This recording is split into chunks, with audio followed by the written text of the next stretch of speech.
and welcome to Bungee. This video is for bungee instructors, when you first get your bungee on, how you put it on your bungee-er. So I always put mine in the bag ready. It makes it so much easier if you put it in the bag ready. And if you'll stay tuned to the end, I'm going to show you how to put it back up once I put it on my bungee-er. So I have it folded in there kind of nice. And I get my bungee out, and the red tag always goes on top.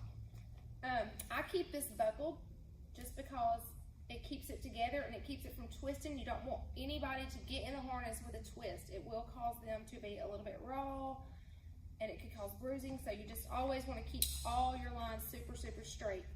So what I do is I take my bungee and I just set it completely on the ground just like this. I make sure it's completely straight. I set them out before they come, so I know that there's no curves. All my bands are straight, and I have them sitting just like this, and I'll have them turned away from me like this, so that when my bungeeer comes, they know that they are coming right here this way facing me. So I'm gonna have Colby come here to my bungee really quick, and he's gonna step in it and watch. Don't let their knee hit you in the face, because it has happened. It's like been this close before. And then he's gonna put his other foot in. And you know, if the person that's putting on the bungee of the opposite sex, you want to be sure and let them pull that up. I know lots of times I ask the women, or if I've been in my class before, I'm like, oh, I'm getting up all in your personal business, and this is just my son, so I'm gonna get up in his business as well. So I'm gonna have him turn towards where you can see him. You have them pull the top part of their bungee up.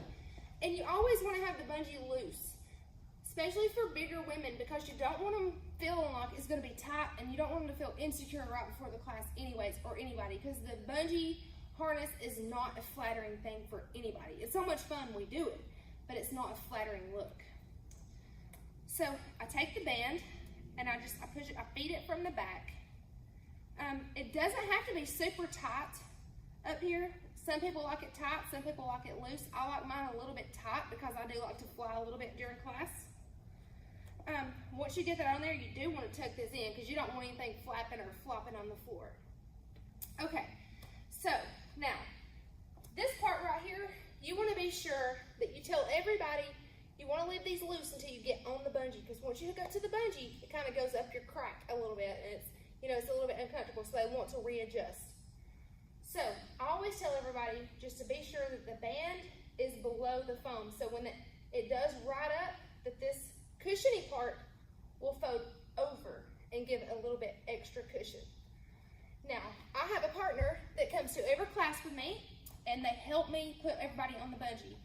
And I let everybody get on the bungee. So let's go ahead and put you on the bungee.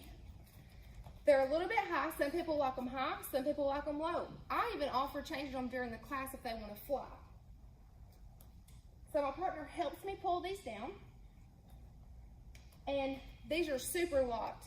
They're really, really hard to get unlocked. It makes me feel very safe on this, and it makes all my clients feel very safe on the bungee.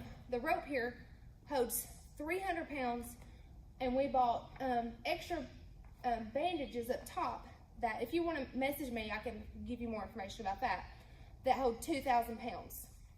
So now once I put my bungeeer on the bungee, I always have them do a squat.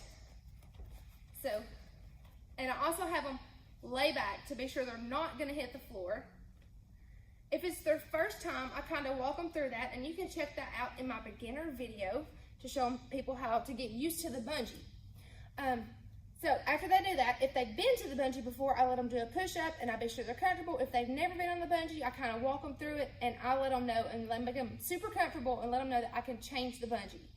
So it kind of helps people know if they want to go higher, they can, or if they want to go lower, they can go lower. It's completely up to their comfortability.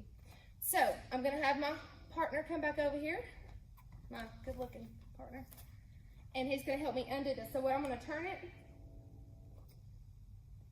and then he helps me pull it. And if you look at it, it's super safe, super secure. You have to have it in the right position to even open it. So I love it. That's what I love about this. So I let them usually take them back off their self, and usually they just take them and drop them straight to the floor. loosen it up really quick.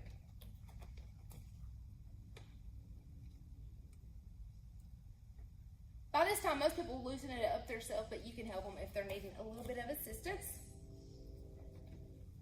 They put it back on the floor, and most of the time they're a tad bit sweaty, but it's okay. I go ahead and I get it, and I put it back together so it's nice and neat, and I take it back with me every time. And I use barbicide. You can also use some Lysol spray, but you can go to your local beauty store, Sally's Beauty Supply, and they have this, it's a dry powder, and you can kind of sprinkle it on there to get the germs off. You can spray it with a Lysol spray. But I normally take the barbicide that they use in hospitals and hair salons to kill germs, and I mix it up and I spray mine down a little bit. I let them dry, and then I put them back in the bags. And if you just keep them nice and neat, it's easy to get in and easy to get out. So I hope your first classes go great, and I hope you love your bungee. If you have any questions, you can send me a message, and I will help you as much as I can. And thanks for watching. Get to bungeeing.